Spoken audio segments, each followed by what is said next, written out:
Con respecto en cuanto al siguiente video, va a tratar el tema en lo que se refiere a la identificación de los paradigmas verbales en lo que respecta al idioma latín. En primer lugar, vamos a intentar definir qué es lo que es un paradigma, por lo cual se extrajo el material, digamos, lo establecido en la cátedra.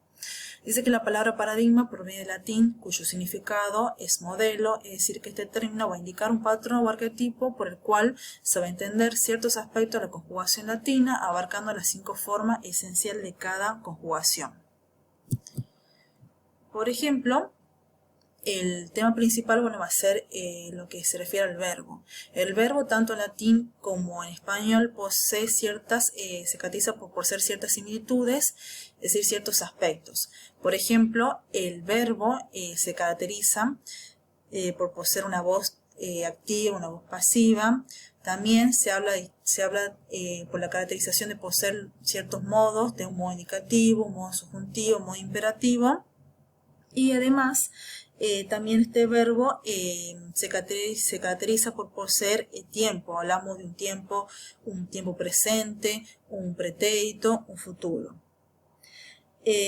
Otra característica que va a acompañar también a lo que es el verbo tiene que ver justamente con lo que es la clase de personas y números singular o plural, es decir, aquellas circunstancias que va a acompañar a lo que es la acción del verbo, ¿sí? Y también al igual el verbo en latín, al igual digamos que el verbo en español, se va a caracterizar por poseer las formas nominales como es el gerundio y el supino. Cuando nosotros hablamos en latín de los 5 paradigmas verbales, principal, digamos, hay que definir, digamos, lo que sería un paradigma.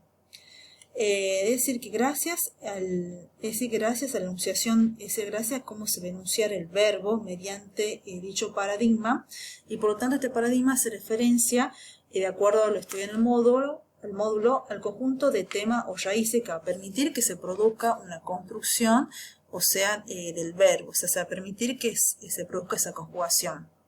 Bueno, acá por ejemplo aparecen los 5 paradigmas verbales. Tenemos la primera persona singular del presente el modo indicativo, la segunda persona singular del presente el modo indicativo, hablamos en infinitivo presente.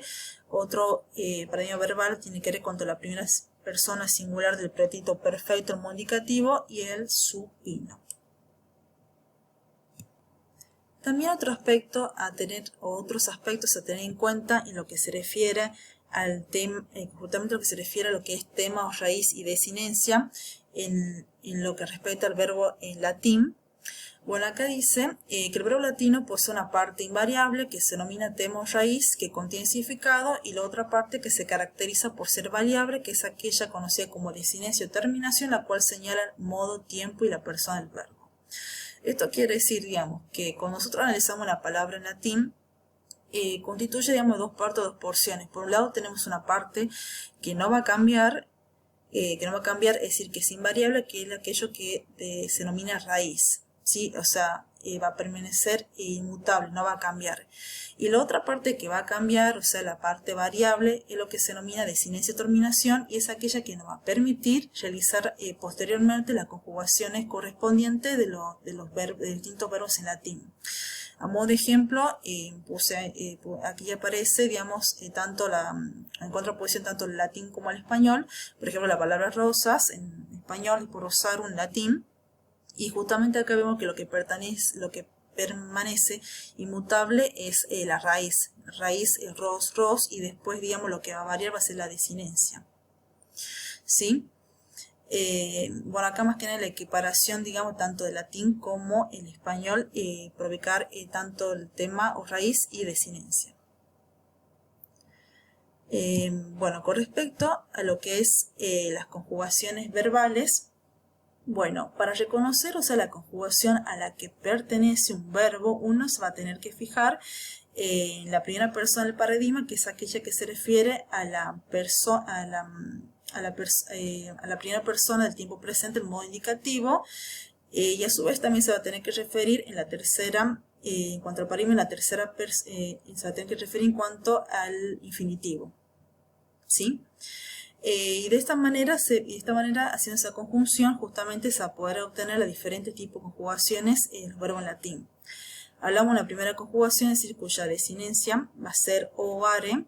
Después tenemos una segunda conjugación que habla, se puede distinguir en eo y en ere. Una tercera conjugación, o y ere, o ere. Después hablamos también de una tercera conjugación mixta en latín que hace referencia a io, ere, y una cuarta que es io y ere. Y a partir de las siguientes, digamos, identificación de desinencias, se va a obtener los siguientes, digamos, ejemplos solicitados por la cátedra, ¿sí? Por ejemplo, la primera conjugación sería paudon, paudas, paudare, paudavi, padaptum. Después pertenece a la tercera conjugación, escribo, scribis, scribere, scripsi, scriptum. La cuarta conjugación, sonvenio, sonvenis, sonvenire, sonveni, soventum.